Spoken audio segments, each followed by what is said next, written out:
Stevens, we have Dylan Deboer, David Lehman, head coach Patrick Dorywalski. Pat, let me start with you. Just your thoughts overall on the match. Well, I thought we didn't do a great job blocking. They way out-blocked us 11-2. I think that was one of the larger problems we had in the match as far as that goes. What do you think the issue was with blocking? I know 11-2 is the number that jumped off to me too on the page too. Is it sometimes it's just luck? Is it formation? Is it? Well, a typical coach would say it's discipline. So that would be my answer. Dylan, let me ask you about the crowd here. I mean, it was definitely a pro Stevens crowd, and what was it like playing in this environment in a championship setting? Playing with the crowd near your home, I mean, we're 12 miles away. It's an incredible feeling. A lot of those people out there were our dear friends, and we love having the support from them.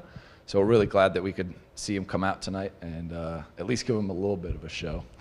So we're sorry to disappoint him. I know they travel a little bit, but overall, it's great to see a lot of friends and a lot of family come out to support us. That's what D3 is all about. So.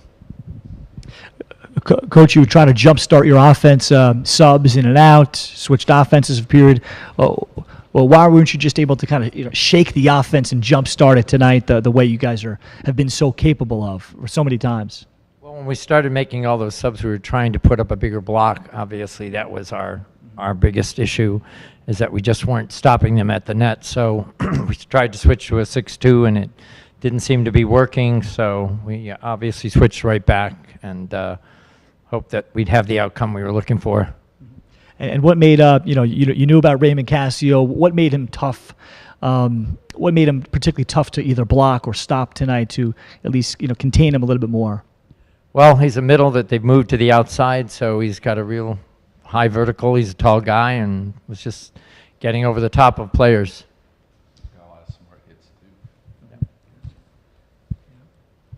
Yeah, and Dylan, you jumped in, late first set, I think.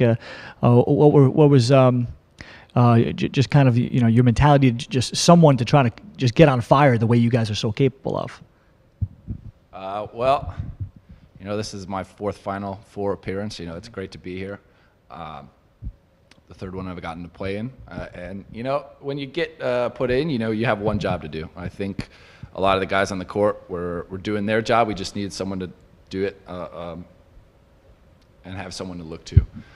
So when you get put in a situation, you don't want to disappoint your coaches, you don't want to disappoint the team. So I went out there with the next point mentality and just said, hey, we have a 2-point lead, let's build it. Let's get 3, let's get 4, and try to keep it up. Obviously we couldn't do that tonight, which kind of stinks, but oh well. I wish I could say I'd be back next year, but watch out for me under a pseudonym. Yeah, David, you guys had, especially against Wells, in the quarterfinals, did you sense that we're gonna be playing at our peak at some point tonight? How come that just didn't happen? Maybe it seemed like everybody was waiting for you guys to look the way you have. Yeah, Wells, they were another really hot team, really hard to beat, great team. We just barely squeaked by them. Santa Cruz, another hot team coming off 2 wins against big Midwest schools. We thought we could come in with a similar game plan, but we didn't really have the same start, and we were kind of playing catch-up the whole match.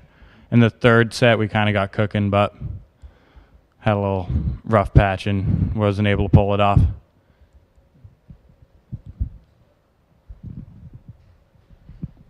Pat, what do you think of the title match tomorrow night? You have a prediction? I know you're probably a little more familiar with New Paltz, but the way Santa Cruz is playing, I mean, what do you think tomorrow night's match? I think it's going to be a great match. I think it's going to be too close to call. I think both are riding high on their victories today, and I think they're going to come in swinging tomorrow, and I think it's going to be quite a match to watch.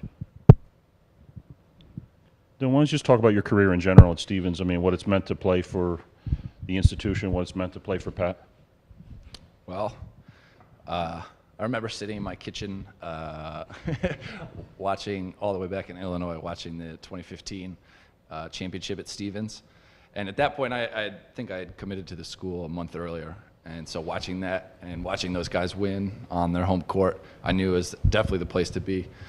Freshman year, I was able to get great opportunities to come on the court. I was able to serve, hit outside, make a quick sub, come in, change the pace of the game, maybe get a kill, maybe get totally blocked. That happened more often than not. But yeah, freshman year was great, and I got to learn a lot from the older guys. I mean, 4-time All-American Tim Farrer, he was incredible to learn from. And the last 2 seasons too, sophomore and junior year, were great. Basically, the whole thing is great. I mean, a lot of kids come into college and they struggle to find friends and struggle to find a place to be.